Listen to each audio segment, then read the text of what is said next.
నమస్కారం, Shilpa TV news కి స్వాగతం. ముందుగా ముఖ్యాంశాలు. నిరుద్యోగులకు ఉద్యోగాలు కల్పించని కూటమి ప్రభుత్వం, ప్రశ్నించే వారిపై అక్రమ కేసులు బనాయిస్తున్న కూటమి నేతల తీరును ఎండగట్టిన విద్యార్థి యువజన నేతలు. రాజకీయ ఒత్తిడులతోనే తమను నిర్బంధించి బైండ్ ఓవర్ కేసు బనాయించడం అన్యాయమని పేర్కొన్న త్రిసభ్య కమిటీ సభ్యులు. నంద్యాల పట్టణం శ్రీనివాస్ నగర్లో అనిల్ పురిటి మరియు చిన్నపిల్లల హాస్పిటల్ ప్రారంభం. బొక్కులైన్ వాసులకు కూటమి నేతలు ఎన్నికల ముందు ఇచ్చిన హామీలను నెరవేర్చాలని సిపిఎం నేతల డిమాండ్. క్రీడా భారతి ఆధ్వర్యంలో ప్రతిభ కలిగిన క్రీడాకారులకు ఘన సన్మానం. నంద్యాల అసెంబ్లీ సగర సంఘం మరియు యువజన సంఘం ఆధ్వర్యంలో నూతన సంవత్సర క్యాలెండర్ ఆవిష్కరణ. నంద్యాల పట్టణం సలీం నగర్లో కుక్కల దాడి, పలువురికి గాయాలు.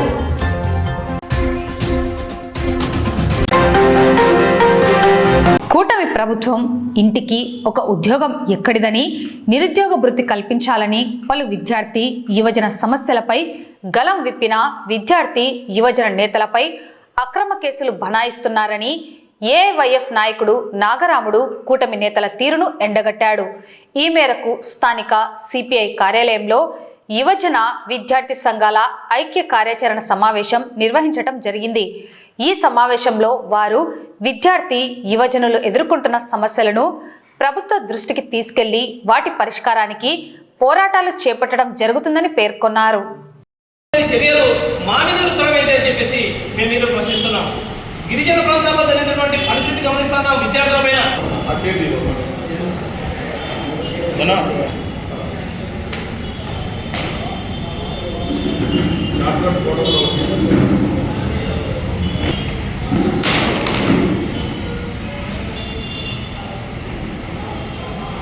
విద్యార్థి యువజన సంఘాలు ఏదైతే ఈ రాష్ట్ర ప్రభుత్వం అధికారం రాకముందుకు మేనిఫెస్టోలో ఇచ్చినటువంటి హామీలు అమలు చేయాలని చెప్పి ధర్నాలు, ఆందోళనలు, వినతి పత్రాలు చేస్తూ ఉంటే ఇవి ప్రశ్నించినందుకు విద్యార్థి సంఘ నాయకుల మీద అక్రమ కేసులు బనాయించడం చాలా సిగ్గుచేటు.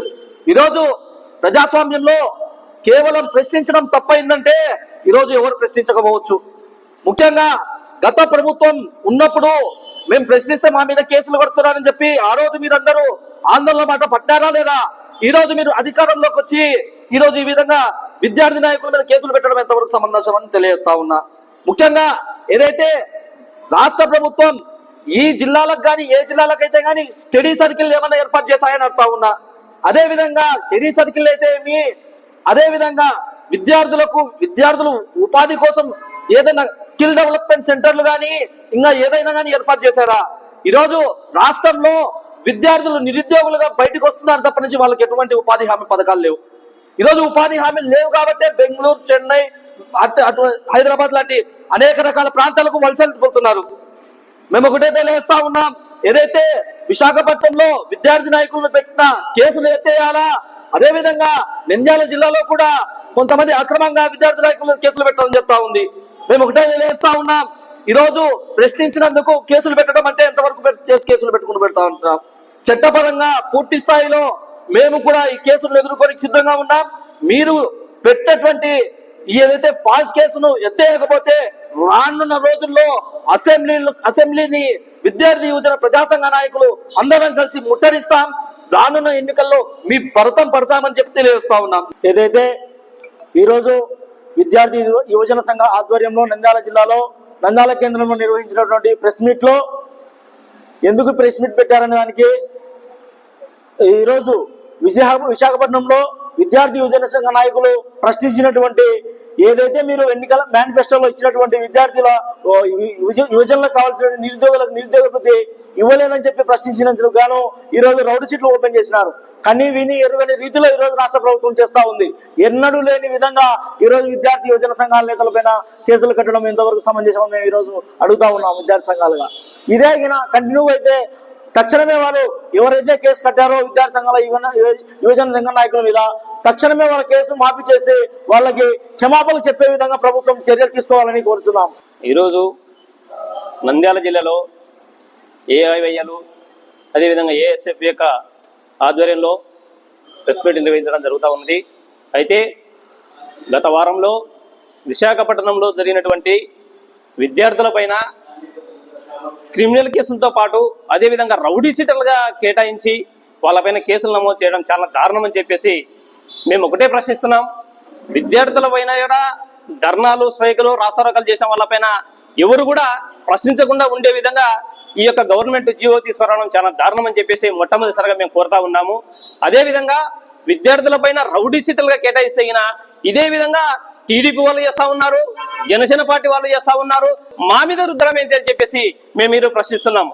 గిరిజన ప్రాంతాల్లో జరిగినటువంటి పరిస్థితి గమనిస్తున్నాం. విద్యార్థుల పైన అదేమిటని ప్రశ్నిస్తే విద్యార్థి సంఘాల పైన దాడులు చేయడం జరుగుతూ ఉన్నది. గిరిజన ప్రాంతాల ఒక విధమైతే విద్యార్థుల యొక్క ఫీజు రింబర్స్మెంట్ భారీ ఎత్తున రాలేదని చెప్పేసి మా విద్యార్థి సంఘాలు ప్రశ్నించిన వారిపైన కూడా కేసులు పెడతా ఉన్నారు. ఇలాంటి దారుణమైన సంఘటనలు దగ్గర నుండి జరుగుతూ ఉన్నా కూడా చూస్తున్నట్టు వ్యవహరించిన పరిస్థితి ఇక్కడ మన టీడీపీ ప్రభుత్వంలో ఏర్పడుతుందని చెప్పేసి మేము అడుగుతా ఉన్నాం. కూటమి ప్రభుత్వం అధికారంలోకి రాకమునుపు విద్యార్థి యువజన ప్రజా సంఘాలతో నారా లోకేష్ పాదయాత్ర చేస్తున్నటువంటి నేపథ్యంలో విద్యార్థి యువజన ప్రజా సంఘాలతో కలిసి అడుగులేసి మీ విద్యారంగంలో ఉన్నటువంటి మీరు ఇచ్చినటువంటి అంశాలపైన మేము ఖచ్చితంగా సమస్యలు పరిష్కారం చేస్తామన్నాడు. నిరుద్యోగులకు ఉద్యోగ అవకాశాలు కల్పిస్తామన్నారు. అదేవిధంగా అన్ని రకాల సమస్యలు పరిష్కారం చేస్తామని చెప్పి నారా లోకేష్ గారు, ప్రస్తుతం విద్యాశాఖ మంత్రిగా ఉన్నటువంటి నారా లోకేష్ ఆ రోజు ఇచ్చినటువంటి మాటలు ఎక్కడ పోయాయని ఈరోజు ప్రశ్నిస్తా ఉన్నాం. విద్యా, వైద్యం, ఉపాధి హక్కుల చట్టాల కోసం నిరుద్యోగులకు ఉద్యోగాలు లేనటువంటి నిరుద్యోగులకు ఉద్యోగ అవకాశాలు కల్పించాలని ప్రశ్నిస్తా ఉన్నాం. మెడికల్ విద్యను పీపీపీ విధానంలో అమలు చేస్తూ ప్రైవేటీకరణ చేస్తున్నటువంటి కూటమి ప్రభుత్వానికి వ్యతిరేకంగా రాష్ట్ర వ్యాప్తంగా ఏఐఎస్ఎఫ్ కలిసి వచ్చినటువంటి ప్రజా సంఘాల ఆధ్వర్యంలో అనేక రకాలుగా పోరాటం చేశాం. అందులో భాగంగానే పీపీపీ విధానానికి వ్యతిరేకంగా విద్యారంగ సమస్యలు పరిష్కరించమని, నిరుద్యోగులకు ఉద్యోగ అవకాశాలు కల్పించమని విశాఖపట్నంలో శాంతియుతంగా ఆందోళన చేస్తున్నటువంటి ఏఐఎస్ఎఫ్ నాయకుల పైన 5 మంది పైన ఈరోజు క్రిమినల్ కేసులు నమోదు చేశారు, రౌడీ షీట్ ఓపెన్ చేశారు. అంతేకాకుండా అనకాపల్లి జిల్లా రైతు సంఘం కార్యదర్శి అప్పలరాజు పైన పీడీ యాక్ట్ నమోదు చేశారు. ఈ విధమైనటువంటి నిర్బంధాలు చేస్తూ కూటమి ప్రభుత్వం ఈరోజు బాబు వస్తే జాబ్ వస్తుంది, కూటమి ప్రభుత్వంలో అన్ని రకాల సమస్యలు పరిష్కారం అవుతాయంటే ఈ రోజు నిరుద్యోగులకు ఉద్యోగ అవకాశాలు లేవు, విద్యారంగ సమస్యలు పరిష్కరించడంలో పూర్తిగా విఫలమైంది. అంతేకాకుండా వాళ్ళు ఈ సమస్యలు పరిష్కరించకపోగా ప్రశ్నిస్తున్నటువంటి గొంతులను నొక్కేటువంటి పద్ధతుల్లో ఈరోజు విద్యార్థి యువజన ప్రజా సంఘాల పైన కేసులు పెడతామని చెప్పి బెదిరిస్తా ఉన్నారు. ఖబర్దార్ చంద్రబాబు నాయుడు, ఖబర్దార్ నారా లోకేష్. ఈ రోజు విద్యార్థి యువజన సంఘాలుగా ఒకటే హెచ్చరిస్తూ ఉన్నాం, మీ తాటాకు చప్పులకు విద్యార్థి యువజన ప్రజా సంఘాలు భయపడే ప్రసక్తి లేదు. కూటమి ప్రభుత్వము ఘనంగా వాగ్దానాలు చేసి ఈరోజు ప్రజలను మభ్యపెడుతూ అధికారంలోకి వచ్చినటువంటి ఈ కూటమి ప్రభుత్వము ఈరోజు నిరుద్యోగ సమస్యల పైన కానీ పరిష్కరించమని చెప్పేసి, నిరుద్యోగ భృతి 3,000 రూపాయలు ఇవ్వాలని చెప్పేసి ఈరోజు ప్రశ్నిస్తున్నటువంటి విద్యార్థి యువజన సంఘాల పైన క్రిమినల్ కేసులు పెట్టి పోలీస్ వ్యవస్థను అడ్డు పెట్టుకొని ఈరోజు ప్రభుత్వము పరిపాలన చేయడం అనేది చాలా సిగ్గు చేయడం చెప్పేసి కూడా ఈరోజు తెలియజేస్తున్నాము. వారితో పాటుగా ఇదే నారా లోకేష్ గారు ప్రతిపక్షంలో ఉన్నప్పుడు వాళ్ళు పరిపాలన లేని సమయంలో నేను వస్తే కంపల్సరిగా ఒక ఇంట్లో ప్రతి ఒక్కరికి జాబు విడుదల ఒక ఉద్యోగస్తురాలుగా చూస్తాను, ఒక ఉద్యోగస్తులుగా చూస్తామని చెప్పినటువంటి నారా లోకేష్ గారు ఈరోజు ఇప్పుడు అధికారంలోకి వచ్చిన తర్వాత నిరుద్యోగ సమస్యను వదిలేసి అసలు యుగలం పాదయాత్రలో మీరు ప్రత్యేకంగా నిరుద్యోగ ఓట్లతో మీరు గెలిచినటువంటి మీరు ఈరోజు నిరుద్యోగ సమస్యలను పరిష్కరించుకోవడం అనేది చాలా బాధాకరమైన విషయం. కానీ ఇప్పటికి కూడా రాష్ట్ర వ్యాప్తంగా రాష్ట్రంలో ఇప్పటికీ 2,45,000 పోస్టులు ఖాళీ ఉందా, ఇప్పటికి భర్తీ చేయకపోవడం అనేది చాలా సిగ్గుచేటు. విజయ డైరీ పాల ఉత్పత్తిదారుల పరస్పర సహాయ సహకార కర్మాగారానికి సంబంధించిన త్రిసభ్య కమిటీ సభ్యులైన గంగుల విజయ సింహారెడ్డి, పిపి మధుసూదన్ రెడ్డి, రవికాంత్ రెడ్డిలను పోలీసులు స్థానిక విజయ డైరీ పరిపాలనా భవనంలో నేడు నిర్బంధించారు. అనంతరం త్రిసభ్య కమిటీ సభ్యులైన గంగుల విజయ్ సింహారెడ్డి, రవికాంత్ రెడ్డి మరియు Vijaya dairy managing director Pradeep కుమార్లపై నంద్యాల తహసీల్దార్ ఎదుట బైండోవర్ కేసులు నమోదు చేయడం జరిగింది. ఈ విషయం నంద్యాల పట్టణంలో తీవ్ర చర్చనీయాంశంగా మారింది. రాజకీయ ఒత్తిడులతోనే తమను నిర్బంధించి బైండోవర్ కేసులు బనాయించడం అన్యాయమని త్రిసభ్య కమిటీ సభ్యులు పేర్కొన్నారు.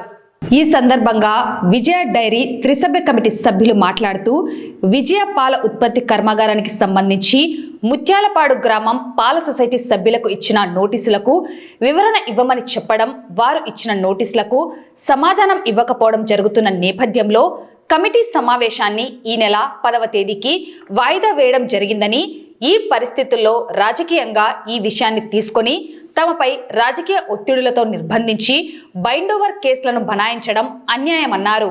ఈ నెల 5వ తేదీ త్రిసభ్య కమిటీ ముందు ముత్యాలపాడు పాల సొసైటీ వారు హాజరు కావాల్సి ఉండగా హాజరు కాలేదని, అదే రోజు త్రిసభ్య కమిటీ సభ్యులపై నంద్యాలకు వచ్చి కొట్లాడింది ఎవరని, వారు నంద్యాలకు సంబంధం లేకున్నా వచ్చి తమపై కొట్లాడితే వారిపై బైండోవర్ కేసులు పెట్టాల్సింది పోయి తమపై అన్యాయంగా కేసులు పెట్టడం సరికాదన్నారు. లా అండ్ ఆర్డర్ సమస్య ఉందని త్రిసభ్య కమిటీ సభ్యులను నిర్బంధించడం రాజకీయ కక్షపూరిత చర్యలని తీవ్రంగా ఖండిస్తున్నామన్నారు. బైండోవర్ కేసులు బనాయించి ఎక్కడా ఎన్నడూ లేని విధంగా 10 లక్షల రూపాయలు చెల్లించాలని చెప్పడం విడ్డూరంగా ఉందన్నారు. పోలీసులు తమపై చర్యలు తీసుకోవడం సరికాదన్నారు. జగత్ విఖ్యాత్ రెడ్డి తమపై చేస్తున్న ఆరోపణలు సరైనవి కాదని, తాము 2017 నుండే టీడీపీ ప్రభుత్వం ఉన్న కాలంలోనే సొసైటీ నుండి పాలను సరఫరా చేస్తున్నామని, సభ్యులుగా డైరెక్టర్లుగా ఉన్నామని తెలిపారు.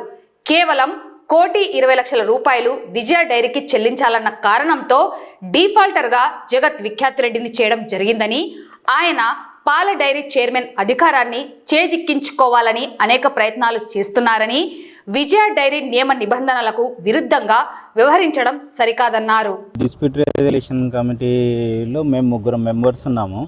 ఒకరం చైర్మన్, 2 మెంబర్స్. ఇప్పటికీ 3 సార్లు వాయిదా వేసినాము. 10వ తేదీ వాళ్ళను ఇక్కడ లా అండ్ ఆర్డర్ ప్రాబ్లం వస్తుందని పోలీసు వారు ఒక లెటర్ ఇచ్చినారు నిన్న నైటు. మేము కూడా ఒకటి వాళ్ళను రిజిస్టర్ పోస్ట్ ద్వారా కానీ లేదంటే అక్కడ ఆఫీస్లో కానీ వచ్చి ఇవ్వమని మేము కూడా ఒక నోటీస్ ఇచ్చినాం వాళ్ళకు. కానీ వాళ్ళు పొద్దున్న నుంచి మమ్మల్ని బైండ్ ఓవర్ చేయాలి కేసులలో అని చెప్పి పొద్దున్న నుంచి ఇక్కడే స్పందించినారు. నన్ను, పిపి మధుసూదన్ రెడ్డి డైరెక్టర్ను, సీమా రవికాంత్ రెడ్డిని అక్కడ తాలూకా పోలీస్ స్టేషన్లో కూర్చోబెట్టినారు. ఈరోజు ఉదయం 10 గంటల నుంచి మమ్మల్ని ఇద్దరిని ఇక్కడే నిర్బంధించినారు. ఇప్పుడు మళ్ళీ బైండ్ అవుట్ చేయడానికని మమ్మల్ని స్టేషన్కు పిలుచుకొని వెళ్తున్నారు. ఇది మేమైతే చట్టబద్ధకంగానే కమిటీ ఫామ్ అయింది. దాని మీద మేము ఎంక్వైరీ చేస్తున్నాం. ఏ రికార్డులో కూడా వాళ్ళ పేరు లేరు. అతని పేరు ఏది ముత్యాలపాడు సొసైటీలో భూమా జగత్ విఖ్యాత్ రెడ్డి పేరు. అంతేగాని మేమేమీ చేయలేదు. మామేమో స్వార్థపూరితంగా రాజకీయ దురుద్దేశంతో మేమేం చేయడం లేదు. అక్కడ ఏ రికార్డులో లేదు. దానివల్లనే అది వెరిఫై చేసి నోటీసెస్ ఇష్యూ చేసినాం. అసలు ఎప్పుడు మెంబర్ అయినాడు, ఎప్పుడు పాలు పోసినాడు, అసలు ఓటర్ లిస్టులో లేడు, ఎక్కడి నుంచి వచ్చినాడని అడిగినాం. అంతే తప్పించి వేరేదేం లేదు.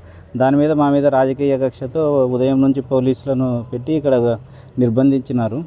మళ్ళీ ఇప్పుడేమో మళ్ళీ తీసుకెళ్ళి ఎంఆర్ఓ గారి దగ్గర మన ఇది బైండ్ అవుట్ చేయాలని చూస్తున్నారు. దాంట్లో కూడా 10 లక్షలని రాసినారు. 10 లక్షల షూరిటీ అని. అసలు ఇది ఎంతవరకు కరెక్టో ఇంకా పోలీసు వారి విజ్ఞతకే వదిలేస్తున్నాము. రాజకీయ ఒత్తిళ్ళే ఇది అంతే. ఏమంటే జగత్ విఖ్యాత్ రెడ్డిని చైర్మన్ చేయాలి. మేమేం దానికి ఏం అడ్డుపడడం లేదు. మామూలుగా వాలంటీర్గానే మామూలుగా రావాలి. అతను కూడా మెంబర్ కావాలి కదా, పాలు పోయాలి 1 ఇయర్, తర్వాత మళ్ళా 2 జనరల్ బాడీలకు అటెండ్ కావాలి ప్రెసిడెంట్ అయ్యి, తర్వాత డైరెక్టర్గా పోటీ చేయాలి, తర్వాత రావాలి. అంతేగాని ఏం లేదు. మొన్న మా మీద కామెంట్స్ చేశారు. వాళ్ళందరూ ఎలా డైరెక్టర్స్ అయినారు పాలు పోయని వారని. మేము 2017లోనే వచ్చినాం. ఎవరు వాళ్ళ తాతగారు ఉన్నప్పుడే. అతను కూడా 2017 నుంచి మేము నగలపాడుకున్నాము. అతను చక్రవర్తులపల్లికి ఉన్నాడు. 2024 డిసెంబర్లో అతను డిస్క్వాలిఫై అయినాడు. ఏది వాళ్ళు ఫండ్స్ డైవర్ట్ చేసి 1,20,00,000, దానివల్ల అతను డిస్క్వాలిఫై అయినాడు. కానీ ఎవరేం చేయలేదు. ఏది ఏ రాజకీయ ఒత్తిళ్లతో. అట్లంటే 2024లో తెలుగుదేశం ప్రభుత్వమే కదా ఉండింది. అంతకుముందర వైఎస్ఆర్సీపీ ప్రభుత్వం ఉన్నప్పుడు ఎవరేం చేయలేదే. వాళ్ళ మీద ఎంక్వైరీ నడుస్తూనే ఉన్నది. 2024లో జరిగింది. వాళ్ళు అది తట్టుకోలేక 2024లో కూడా వాళ్ళు డిస్క్వాలిఫై అయినాక మళ్ళీ తిరిగి ప్రవేశించాలని చెప్పి ముత్యాలబడులు ఎక్కి దౌర్జన్యంగా ఇప్పుడు చేస్తున్నారు తప్పించి ఇక్కడ ఏమీ లేదు. వాళ్ళకి ఎటువంటి ఎలిజిబిలిటీ లేదు అసలు. ఏది పాలు పోసే మెంబర్షిప్ తీసుకోవడానికి కూడా లేదు. రాజకీయాల కోసం ఉపయోగించుదామా, ప్రజల కోసం ఉపయోగించుదామా, రైతుల కోసం ఉపయోగిస్తామా? ఇప్పటికే ఎంతో నష్టపోయాం. ఈసారి ఇప్పుడు ఒడ్లు పండక ఎంతో నష్టపోయాం. ఇంత ముందుకు చక్కెరపేట అనేది మన కర్నూలు జిల్లాలో ఎంతో బాగుండేది. ఈరోజు అదే చక్కెరపేట ఉంటే ఎంతో రైతులను బాగుపడేవాళ్ళం.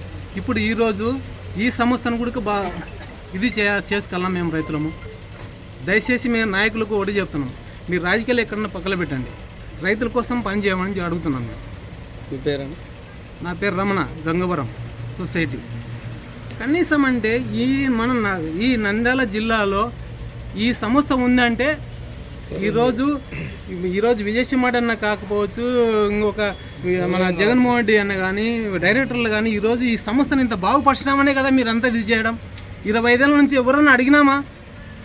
బాగుపడే సంస్థ కోసం మీరు కూడా సహకరిస్తారని మేము కోరుకుంటున్నాం. ఈ సంస్థ ఎంతమంది కోసం 30,000 మంది ఇలా నాయన ఫస్ట్ పోరాడినాడు స్టార్టింగ్ నుంచి కూడా. ఇప్పుడు వీళ్ళు ఏమైనా తప్పు చేశారా ఏమన్నా? ఇది కాదు కదా. సంస్థ బాగుపడే వాళ్ళ కోసం ఇప్పుడు నాయకుల కోసం ముఖ్యంగా కదా, మనకు ప్రజల కోసమే కదా ఈ సంస్థ ఉండేది. తీసేసుకుంటారా? తీసేసుకోండి, పోతుంది. ఇది కూడా చక్కెరపేట లేకుండా తీసేయండి, ఏం అభ్యంతరమా? అది ఒక పోయింది 104 ఎకరాలు. ఆ రోజు 6 కోట్ల రూపాయలకు గవర్నమెంట్కి అమ్మేసినారు, అదో టీడీ ప్రభుత్వంలోనే. ఈరోజు 44 ఎకరాలు తీసేసుకుంటారా? పోనీ ఈ సంస్థ కూడా పేపర్ పడిపోతాం రైతులం కూడా ఈ కర్నూలు జిల్లాలో. ఈ ప్రభుత్వం వచ్చిన తర్వాత నీతి నిజాయితీగా ఒక ఇండస్ట్రీలు జిల్లాకు ఒకటి చేసి మా రైతులకు న్యాయం చేస్తారా? లేదంటే కనుక పేపర్ పట్టిస్తారా? ఇదే ఒకటి అడుగుతున్నాను నేను మా రైతుల తరపు నుంచి. ఈరోజు జగన్మోహన్ రెడ్డి 3.5 సంవత్సరంలో మాకు ఈ రైతులు 100 మంది ప్రెసిడెంట్ వాళ్ళు ఒక్కరు కూడా ఆయన మాట కాదని ఈరోజు మా విజయసింహ అన్న కావచ్చు, మాకు ఈరోజు ఈ డైరెక్టర్లు వచ్చిన తర్వాత న్యాయం చేశాడయ్యా. రైతులకు బోనస్ పంచినాడు, ఉద్యోగస్తులకు బోనస్ పంచినాడు. కనీసం అదన్నా లేకపోతే ఇట్లాంటి పనులు చేస్తే ఏమన్నా ఇదే ఉంటుందా? ఇప్పుడు నాయకుల సమస్య కాదు, రైతులకు న్యాయం చేయమని అడుగుతున్నాం మేము. దయచేసి ఈ ఒక్కటి సహకరించి మీరు అందరూ ఈరోజు చంద్రబాబు నాయుడు కావచ్చు, ఇంకొక లోకేష్ సార్కి కావచ్చు, దయచేసి చెప్తున్నాం, మా రైతుల ద్వారా ఈ సంస్థను కాపాడమని చెప్తున్నాం. నంద్యాల పట్టణం శ్రీనివాస నగర్లో డాక్టర్ అనిల్ కుమార్ రెడ్డి ఆధ్వర్యంలో నూతనంగా ఏర్పాటు చేసిన అనిల్ పురిటి మరియు చిన్నపిల్లల హాస్పిటల్ను మంత్రి ఫరూక్ మరియు శ్రీశైలం ఎమ్మెల్యే బుడ్డా రాజశేఖర్ రెడ్డి ఘనంగా ప్రారంభించారు. నంద్యాల పట్టణంలో అన్ని వైద్య సేవలను అందించేందుకు వైద్యులు వివిధ విభాగాలకు చెందిన హాస్పిటల్స్ను ప్రారంభించడం సంతోషంగా ఉందని, మానవ సేవే మాధవ సేవ అన్న భావనతో పేదలను దృష్టిలో ఉంచుకొని వైద్య సేవలను అందించాలని ముఖ్య అతిథులు వైద్యులను సూచించారు. అలాగే ఉచిత మెడికల్ క్యాంపులను ఏర్పాటు చేయాలని కోరారు. పురిటి మరియు చిన్నపిల్లల వైద్యంతో తనకు అనుభవం ఉందని, నంద్యాల ప్రజలకు వైద్య సేవలను అందించాలన్న లక్ష్యంతో నూతనంగా హాస్పిటల్ను ప్రారంభించడం జరిగిందని, నంద్యాల మరియు పరిసర ప్రాంత ప్రజలు వైద్య సేవలను సద్వినియోగం చేసుకోవాలని డాక్టర్ అనిల్ కుమార్ రెడ్డి తెలిపారు. ఈ కార్యక్రమంలో పట్టణ ప్రముఖులు, వైద్యులు తదితరులు పాల్గొన్నారు.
నేను doctor Anil Kumar Reddy, paediatrician and neonatologist.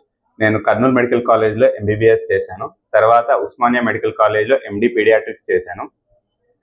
MD paediatrics తర్వాత అపోలోలో ఎన్ఎన్ఎఫ్ ఎన్ఐసియు ఫెలోషిప్ చేసి ఇప్పుడు 4 ఏళ్ల తర్వాత నంద్యాలలో అనిల్ చిల్డ్రన్స్ హాస్పిటల్ అని స్టార్ట్ చేస్తున్నాను. నంద్యాల ప్రజలకి అతి తక్కువ ధరలో కార్పొరేట్ వైద్యం అందించాలనే ఉద్దేశంతో నంద్యాలలో ఈ హాస్పిటల్ స్టార్ట్ చేయడం జరిగింది. దానికోసమే ప్రతి శనివారం మా హాస్పిటల్లో ఉచితంగా ఓపీ, ఉచితంగా ల్యాబ్ సేవలు అందజేస్తున్నాము. మా హాస్పిటల్లో అత్యాధునికమైన ఎక్విప్మెంట్తో లెవెల్ 3 ఎన్ఐసియు స్టార్ట్ చేయడం జరిగింది. లెవెల్ 3 ఎన్ఐసియులో అతి తక్కువ బరువు ఉన్న బేబీస్ని అండ్ సీరియస్గా చాలా వెంటిలేటర్ అవసరం ఉన్న బేబీస్ని కూడా ట్రీట్ చేయడం జరుగుతుంది. అండ్ పీడియాట్రిక్స్లో అన్ని రకాలైన చిన్నపిల్లల వ్యాధుల్ని చూడడం కూడా జరుగుతుంది. మా ప్రియతమ మిత్రుడు పబ్బతి మాధవరెడ్డి గారి కుమారుడు అనిల్, ఎండి, ఉస్మానియా యూనివర్సిటీ చిల్డ్రన్ స్పెషలిస్ట్, ఈ రోజున నంద్యాల శ్రీనివాస్ నగర్ లో ఈ కాంప్లెక్స్ లో హాస్పిటల్ ఓపెన్ చేయడం జరిగింది. పెద్దల సమక్షంలో ఓపెనింగ్ జరిగింది. భవిష్యత్తులో మా అనిల్ మంచి వైద్యం అందించి పేద ప్రజలకు కూడా బాగా ఉపయోగపడి స్నేహితులకు, మిత్రులకు అందరికీ బాగా ఉపయోగపడతాడని చెప్పే ఉద్దేశంతో అందరం కూడా మేము మొత్తం మా మిత్ర బృందం అంతా ఇక్కడికి రావడం జరిగింది. ఎల్లవేళలా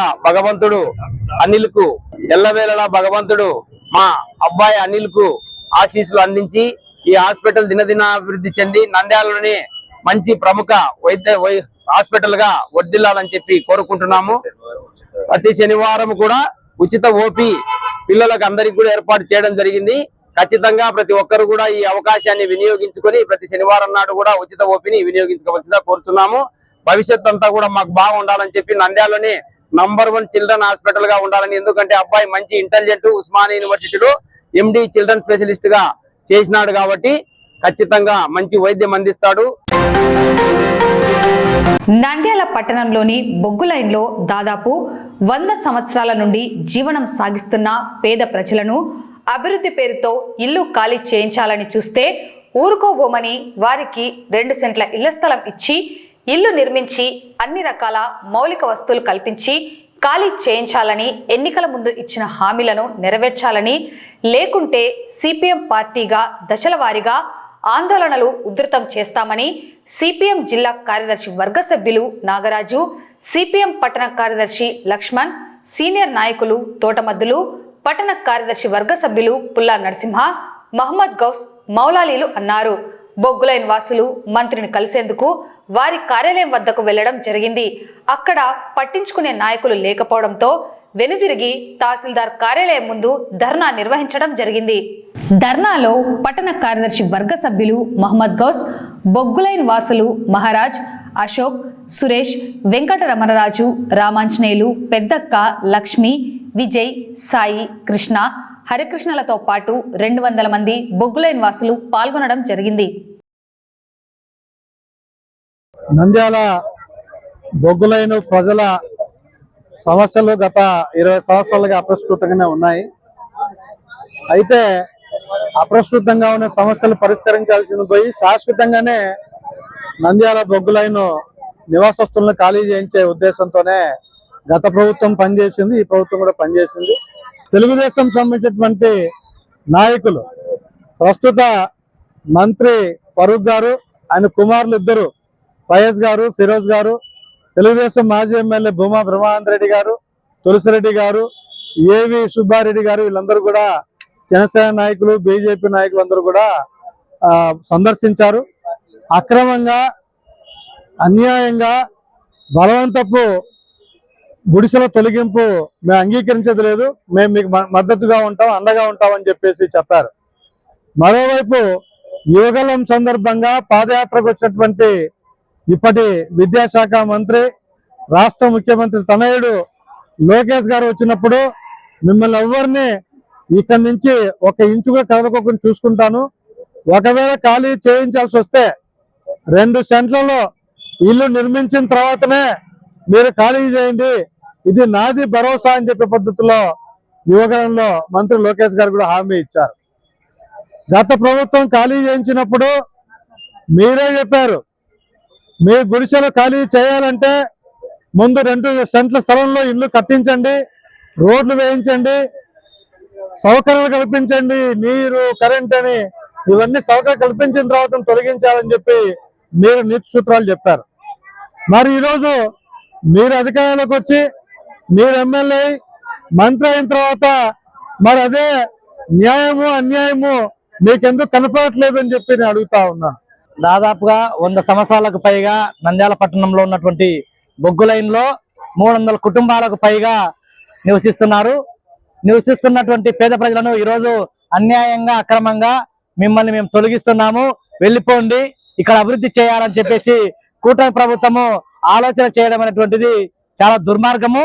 ఎందుకంటే ఇక్కడ ఉన్నటువంటి ప్రాంతవాసులు అభివృద్ధికి వ్యతిరేకులు కాదు, సిపిఎం పార్టీగా అభివృద్ధికి వ్యతిరేకం కాదు.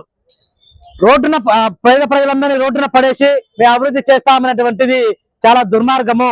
ఇప్పటికైనా కానీ వాళ్ళు కోరుకునేది ఒకటి, మీరు 2 సెంట్రల్లో మీ లోకేష్ బాబు గారు అయితేనేమి, అదేవిధంగా ప్రతిపక్షంలో మీరు ఉన్నప్పుడు మన ఫరూక్ గారు అయితేనేమి, మాజీ శాసనసభ్యులు భూమా బ్రహ్మాండ రెడ్డి గారు అయితేనేమి, అదేవిధంగా జనసేన పిడతల సుధాకర్ రెడ్డి గారు అయితేనేమి, అదేవిధంగా రకరకాల వాళ్ళందరూ కూడా లేనిపోని మాటలన్నీ చెప్పి మీరు ఇక్కడ కదలకుండా ఉండండి, మా ప్రభుత్వం వస్తుంది, మీ కుటుంబాల్లో వెలుగులు నింపుతాము అనేటువంటి రీతిలో మాటలు చెప్పి ఈరోజు అధికారంలోకి వచ్చిన తర్వాత ఈరోజు మాకు ఓట్లు వేయలేదు అనేటువంటి కుంటి సాకులు చెప్పడం అనేటువంటిది చాలా దుర్మార్గము. కూటమి ప్రభుత్వానికి స్పష్టంగా తెలియజేస్తా ఉన్నాం, మీరు ఎన్నికల ముందు ఏం హామీ ఇచ్చారో అదే హామీని అమలు చేయమని చెప్తా ఉన్నాం. ఈ రోజు పేదలు అనేక రకాల బాధలు పడతా ఉన్నారు.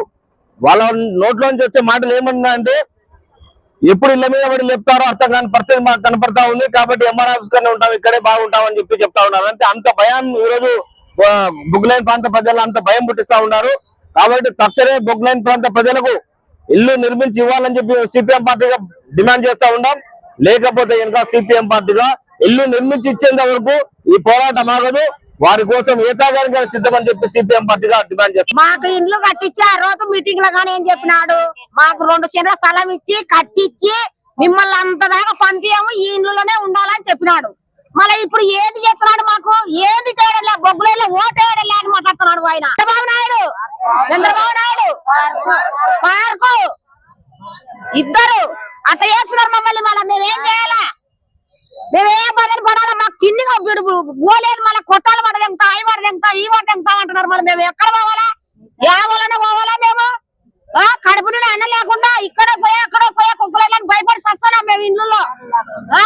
మేము పనికి కానీ పోకుండా కాయలు ఉన్నాం, మళ్ళా ఏ వాళ్ళని ఉండాలి మేము చెప్పమని ఆయనని. పార్కాడికి పోతే ఓట్లేదు, పార్కాడికి పోతే ఆయన ఓట్లేదు అని మళ్ళీ హామీలు ఎందుకు ఇచ్చిరా, హామీలు ఇచ్చినారు, అన్ని ఇచ్చినారు, ఇవి ఇచ్చినారు అని ఆ ఆడ మాట్లాడితే అదే మాట మాట్లాడినాడు. మీరు గెలిపించాలా అని మాట్లాడినాడు ఆయన మార్కు. మళ్ళీ ఇప్పుడు గెలిచినాడు కదా, మాకు ఏ న్యాయం చేస్తున్నాడు, ఏ న్యాయం చేయడం మాకు. ఇంటికి వచ్చి మొక్కుకుంటా సారు, ఇప్పుడు గెలిచినామని గడకుండారు, మమ్మల్ని ఎవరు చేయాలా చూడాలా చెప్పు, ఓట్లేలా ఏమైనా బొగ్గులైనంలో అని చెప్తాడు. బొగ్గులైన్ లో గడుపుతుంటే ఆ బుద్ధి ఇచ్చిన హామీలలో ఎటుపోయినాయని అడుగుతుంటే మాకు ఓట్లు వేయలేదు అని చెప్తున్నాడు వరకు. ఓట్లు లేకుంటే ఎట్ట గెలిచా, మాకు ఇప్పుడు 2 సెంట్లు స్థలం ఇవ్వాలి, ఇండ్లు కట్టించాలి, మేము లేస్తాము. అప్పుడు సార్ వచ్చి మాకు కట్టియాలి. పార్కు సార్ వచ్చి ఆ పొద్దు హామీలు చెప్పినాడు పార్కు ఆడ మీటింగ్ లో. 2 సెంట్లు స్థలం అమ్మా, మీరు మాకు ఓట్లు గెలిపియండి, మీకు 2 సెంట్ల స్థలము ఇండ్లు కట్టించి పంపిస్తామని ఆయన. ఇప్పుడు మాకు ఓట్లు వేయలేదు అంటున్నాడు. ఇప్పుడు పోయినా పలుకోకుండా ఉన్నాడు. నంద్యాల పట్టణంలో నేడు క్రీడా భారతి ఆధ్వర్యంలో ప్రతిభ కలిగిన క్రీడాకారులకు ఘన సన్మానం నిర్వహించడం జరిగింది. ఈ కార్యక్రమంలో క్రీడా భారతి రాయలసీమ అధ్యక్షుడు డాక్టర్ రామకృష్ణారెడ్డి, నంద్యాల జిల్లా అధ్యక్ష కార్యదర్శులు సుధాకర్, నిమ్మకాయల సుధాకర్, సభ్యులు క్రీడాకారులను సన్మానించారు. నంద్యాలకు మరియు దేశానికి క్రీడా రంగంలో కీర్తి ప్రతిష్టలు తీసుకువస్తున్న క్రీడాకారులను ప్రత్యేకంగా అభినందించి భవిష్యత్తులో మరిన్ని పతకాలను సాధించాలని ఆకాంక్షించారు.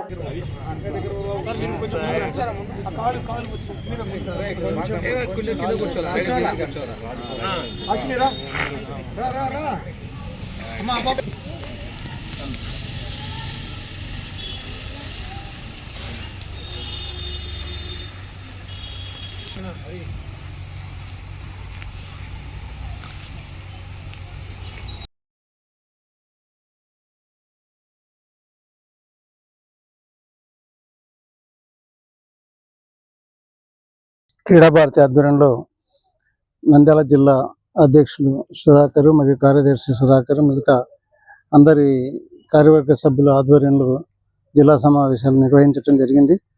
ఈ సమావేశంలో దేశానికి లేదా మన నంద్యాల పట్టణానికి కీర్తి ప్రతిష్టను తెస్తున్నటువంటి క్రీడాకారులను కూడా సన్మానించాలి అన్నటువంటి ఉద్దేశంతో కార్యక్రమాన్ని ఏర్పాటు చేయడం జరిగింది. చిన్మయి కూడా ఫెన్సింగ్ గేమ్లో అద్భుతంగా రాణించి నేషనల్ లెవెల్లో చాలా గేమ్స్ని ఆడి మంచి మెడల్స్ని సంపాదించినందుకు, అలాగే మన బ్రాంజ్ మెడల్ని నేషనల్ బ్రాంజ్ మెడల్ని సాధించినందుకు అమ్మాయిని మనస్ఫూర్తిగా అభినందిస్తూ క్రీడా భారతి అమ్మాయి ఇంకా మున్ముందు కూడా మంచి ఇంటర్నేషనల్ ప్లేయర్గా ఎదగాలి అని చెప్పేసి కోరుకుంటున్నాం. అలాగే వారిని ప్రోత్సహించినటువంటి భగవతి వేణు మరియు అపర్ణ గారిని, వారి తల్లిదండ్రులు ఇద్దరిని కూడా ఈ గేమ్లో బాగా ముందుకు వెళ్ళడానికి సహకరించి వాళ్ళని ఎంకరేజ్ చేస్తున్నందుకు వారిని కూడా అభినందిస్తూ, అలాగే హాసిని అనే అమ్మాయి కూడా కబడ్డీలో నేషనల్ గేమ్స్ని ఆడుతూ వస్తూ ఉంది. ఆ అమ్మాయికి కూడా అభినందనలు తెలియజేస్తున్నాం.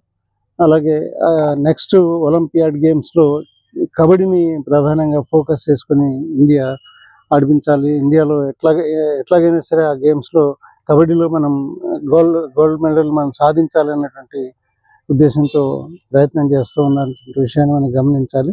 అదేవిధంగా శాంతినికేతన్ మరియు సంకల్ప్ స్కూల్ నుంచి స్కేటింగ్కి మంచి పెర్ఫార్మెన్స్ చూపించి స్టేట్ లెవెల్లో ఈరోజు అవార్డ్స్ని తీసుకున్నటువంటి చిన్నారులందరినీ కూడా అభినందిస్తూ వారి కోచ్ని మరియు సుధాకర్ గారిని మనస్ఫూర్తిగా అభినందనలు తెలియజేసుకుంటున్నాం.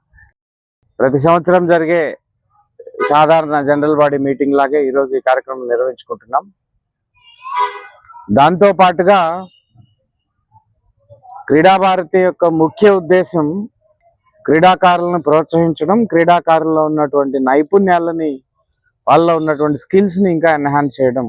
ఈరోజు మన నంద్యాల ప్రాంతం నుంచి హాసిని అమ్మాయి జూనియర్ కబడ్డీ దాంట్లో 4 నేషనల్, ఒక నేషనల్ ఆడడమే కష్టం, అలాంటిది మరి 4 నేషనల్స్ మన ఏపీ తరఫున 4 నేషనల్స్ ఆడినందుకు హాసిని గారికి మనస్ఫూర్తిగా ధన్యవాదాలు తెలియజేస్తూ,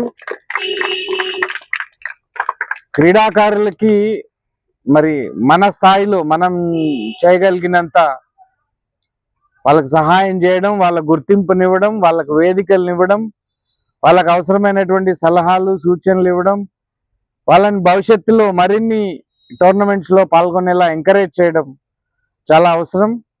ఈ అవసరాన్ని క్రీడా భారతి గుర్తించి మన నంద్యాల జిల్లా స్థాయిలో ఏ క్రీడాకారులైనా సరే నేషనల్స్ కానీ ఇంటర్నేషనల్స్ కానీ ఈవెంట్స్లో పాల్గొన్నట్లయితే వారికి గుర్తింపునిచ్చి వాళ్ళని ఇక్కడ మనందరి సమక్షంలో ఫెలిసిటేట్ చేసుకోవడం అనేది మొదటి నుంచి ఆనవాయితీగా వస్తుంది.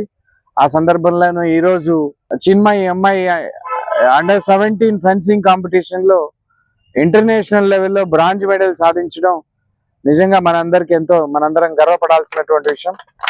మన నంద్యాల ప్రాంతానికి చెంది ఇప్పుడు ఎందుకంటే రెగ్యులర్ అకాడమిక్స్ చేసుకుంటూనే వాళ్ళు మరి గేమ్స్లో ఇంత మంచి పర్ఫార్మెన్స్ ఇస్తున్నందుకు, అది మన నంద్యాల ప్రాంతం నుంచి గతంలో కూడా మనం చూసాం.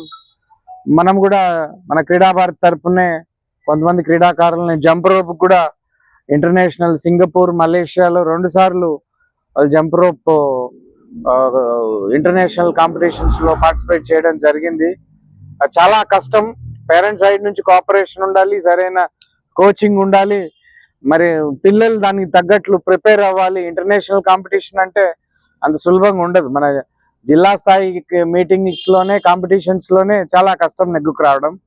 అలాంటిది ఒక ఇంటర్నేషనల్ అరేనాలో మరి తన పర్ఫార్మెన్స్ చూపించుకోవడం, మరి అక్కడ బ్రాంజ్ మెడల్ సాధించడం అంటే నిజంగా వీఆర్ ప్రౌడ్ ఆఫ్ యూ మా. Congratulations for you once again. Nandyal పట్టణం టెక్కే భగీరథ సదన్ భరతమాత ఆలయ ఆవరణంలో నంద్యాల అసెంబ్లీ సగర సంఘం మరియు యువజన సంఘం ఆధ్వర్యంలో నూతన సంవత్సర క్యాలెండర్ ఆవిష్కరణ నిర్వహించడం జరిగింది. అనంతరం ఈ కార్యక్రమంలో రాష్ట్ర సగర కార్పొరేషన్ డైరెక్టర్ ఉప్పరి సురేష్, నంద్యాల జిల్లా మున్సిపాలిటీ విభాగం అధ్యక్షుడు టివై శివయ్య, ప్రథమ నంది ఆలయ ధర్మకర్త మండలి సభ్యురాలు బోయిని సుమలత, భీమలింగేశ్వర స్వామి దేవస్థాన ధర్మకర్త చిలకల వెంకటలక్ష్మిని నంద్యాల అసెంబ్లీ సగర సంఘం మరియు యువజన సంఘం ఆధ్వర్యంలో సన్మానించారు. ఈ కార్యక్రమంలో ముఖ్య అతిథిగా డాక్టర్ గురుప్రసాద్, సంఘం అధ్యక్షులు బోయిని బాలాజీ, చిలకల బాలరాజు, శివప్రసాద్ తదితరులు పాల్గొన్నారు.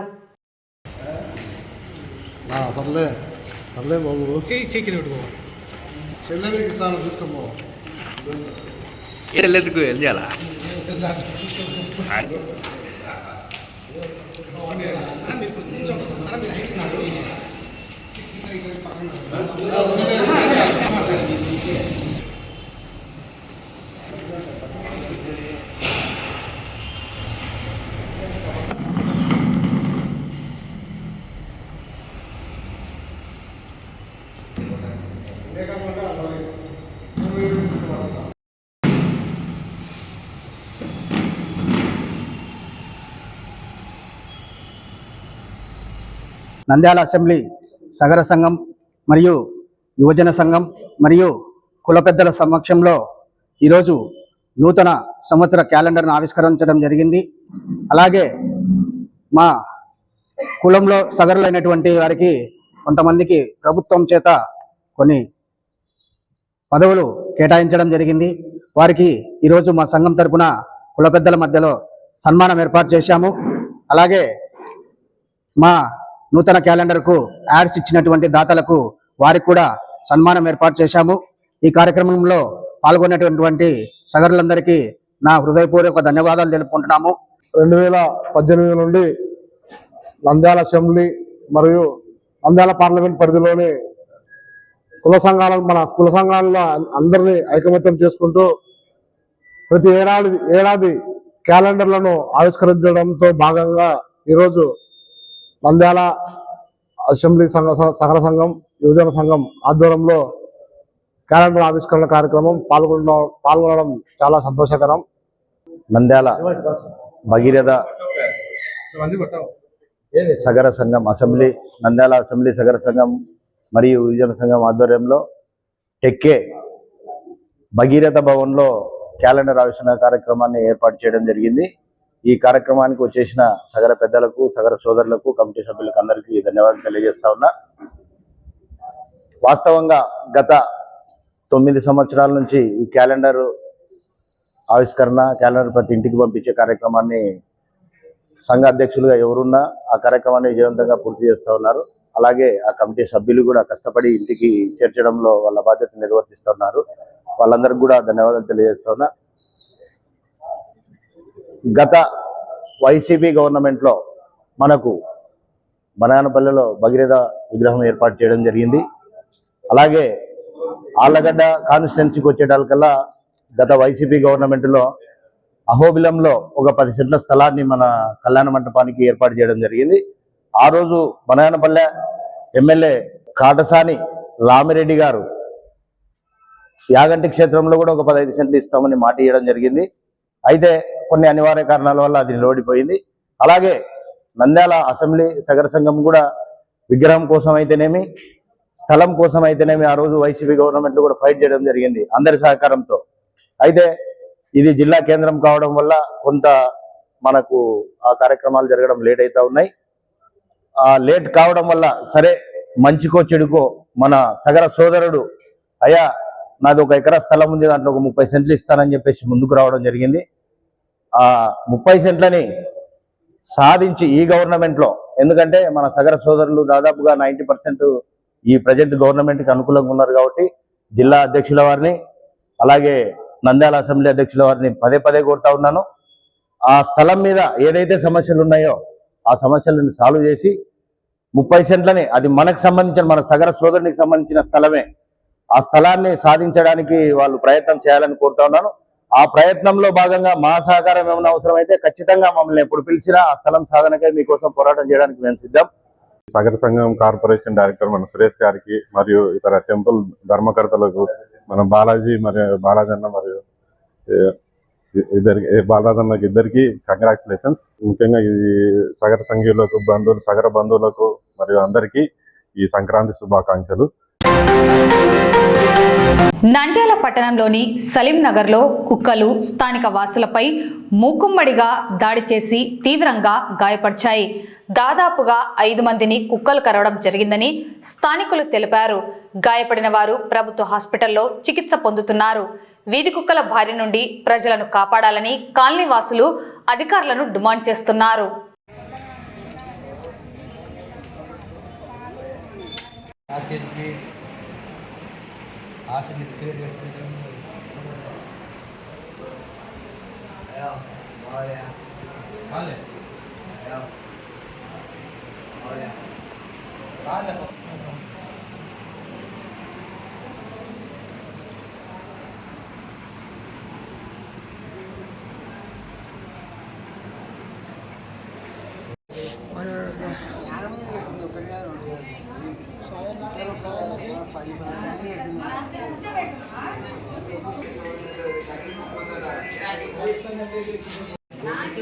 ఫోటో తీయకండి సార్, కొంచెం నన్ను పిలుచుకొని ఎవడు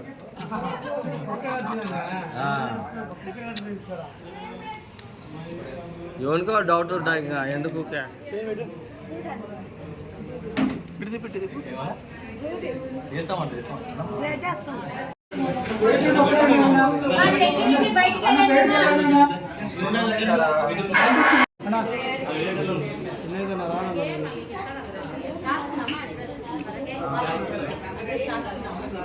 ఫోన్ మాట్లాడుకుంటా పోతున్నా అన్న ఫ్రెండ్తో.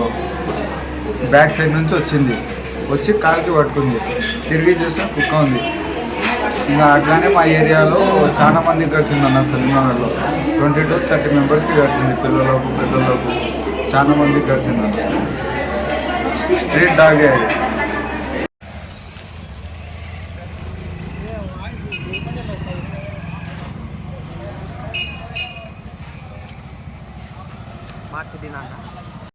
కుక్కల బెడద అయితే విపరీతంగా ఉంది సార్ మన పేటలో. చిన్నపిల్లలు కానీ ముసలి వాళ్ళు కానీ పోవాలంటే చాలా భయంగా ఉంది. బైక్ మీద పోయే వాళ్ళకు కూడా వెంబడించుకుంటున్నాయి కుక్కలు అయితే. ఇంతకుముందు అయితే ఒకసారి మేము కంప్లైంట్ చేశాము, కానీ కుక్కలు అయితే ఆ బెడద మాత్రం తగ్గలేదు. చిన్నపిల్లలు ట్యూషన్ పోవాలన్నా స్కూల్ నుంచి రావాలన్నా కూడా చాలా ఇబ్బంది పడుతున్నారు. ఎప్పుడు వెంబడిస్తారో ఎప్పుడు కరుస్తాయనేదో చాలా భయంతో ఉన్నాము. ఎంతమంది గడిచింది? దాదాపు 2-3 గడిచింది సార్. మేమైతే ఉండి కొద్దిగా ఒక వరకు సేవ్ చేసినాము, కానీ కుక్కలైతే అది మనం ఎంతసేపు తనిపించినా మళ్ళీ వచ్చేస్తున్నాయి అవి. అది గతంలో కూడా చాలాసార్లు చెప్పినాము, ఒకసారి ఇచ్చినాము. ఇస్తే వాళ్ళు కొన్ని కుక్కలు పట్టుకుపోయి మళ్ళీ ఎక్కడ వదిలిపెట్టారు. కానీ మామూలుగా మామూలుగా ఆ కుక్కలైతే మళ్ళీ వచ్చేసాయి. ఆటోలో రాత్రిపూట కానీ ఒంటరిగా పిల్లలు పోయే వాళ్ళు ముసలి వాళ్ళకు చాలా ఇబ్బంది కలిగిస్తుంది. ఇప్పుడు వరకు దాదాపు 5 మంది కట్టింది సార్. కొంచెం ప్రభుత్వం చెప్పి ఆ కుక్కల్ని బెడద తగ్గిస్తే బాగుంటుంది ఆలోచన ఉన్నాం సార్. మున్సిపాలిటీలో కంప్లైంట్ ఇచ్చినారా? అది గతంలో ఇచ్చినాం సార్, కానీ ఈ కుక్కలు పట్టుకునే వాళ్ళు 2 వస్తారు సార్. ఒకరు డ్రైవర్, ఒకరు పట్టుకుంటారు. ఎంత కుక్కల్ని పట్టుకుంటారు సార్ ఆయన. కుక్కల్ని పట్టుకున్నారు, కాకపోతే మళ్ళీ వదిలేస్తారు. అది కొంచెం పట్టించుకుంటే బాగుంటుంది సార్. మాపింది ఇప్పుడే 5 నిమిషాలు పెద్ద ఆసుపత్రికి పోయి సూదులు వేసుకొని వస్తున్నాం సార్. ఇప్పుడే ఒకరి దగ్గర వచ్చాయండి. ఇప్పుడు జరిగింది సార్. ప్రస్తుతానికి అయితే 4 గడిచింది ఇప్పుడే ఒక 3 గంటల్లోనే. ఇక్కడ సలీంనగర్లో కుక్కలు చాలా అయిపోయినాయి, ఇబ్బంది అయిపోయింది. ఆడోళ్ళు కానీ పిల్లలు కానీ అంగడికి పోవాలంటే భయపడుతున్నారు. ఇప్పుడు ఈరోజు జరిగిన సంఘటన ఏమంటే మా ఏరియాలో పెద్దోళ్ళకి కరిచినారు, పిల్లలకు కానీ కరిచింది. నా ఏజ్ నుంచి కానీ కుక్కలు కరిచింది. చాలా ఇబ్బంది అయిపోయింది మాకు కుక్కల వల్ల. రాత్రి కానీ అరసడం ఎక్కువ అయిపోయింది. పిల్లలు చిన్న పిల్లలకి కానీ కొరికింది కుక్క. అదే దీని గురించి కొంచెం మున్సిపాలిటీ వాళ్ళు పట్టించుకొని సహకరించాలని మేము కోరుతున్నాం మున్సిపాలిటీ వాళ్ళని. వార్తలు ముగించే ముందు ముఖ్యాంశాలు మరోసారి. నిరుద్యోగులకు ఉద్యోగాలు కల్పించని కూటమి ప్రభుత్వం, ప్రశ్నించే వారిపై అక్రమ కేసులు బనాయిస్తున్న కూటమి నేతల తీరును ఎండగట్టిన విద్యార్థి యువజన నేతలు. రాజకీయ ఒత్తిడులతోనే తమను నిర్బంధించి బైండ్ ఓవర్ కేసు బనాయించడం అన్యాయమని పేర్కొన్న త్రిసభ్య కమిటీ సభ్యులు. నంద్యాల పట్టణం శ్రీనివాస్ నగర్లో అనిల్ పురిటి మరియు చిన్నపిల్లల హాస్పిటల్ ప్రారంభం. బొక్కులైన్ వాసులకు కూటమి నేతలు ఎన్నికల ముందు ఇచ్చిన హామీలను నెరవేర్చాలని సిపిఎం నేతల డిమాండ్. క్రీడా భారతి ఆధ్వర్యంలో ప్రతిభ కలిగిన క్రీడాకారులకు ఘన సన్మానం. నంద్యాల అసెంబ్లీ సగర సంఘం మరియు యువజన సంఘం ఆధ్వర్యంలో నూతన సంవత్సర క్యాలెండర్ ఆవిష్కరణ. నంద్యాల పట్టణం సలీం నగర్లో కుక్కల దాడి, పలువురికి గాయాలు. ఈ వార్తలు ఇంతటితో సమాప్తం. నమస్కారం.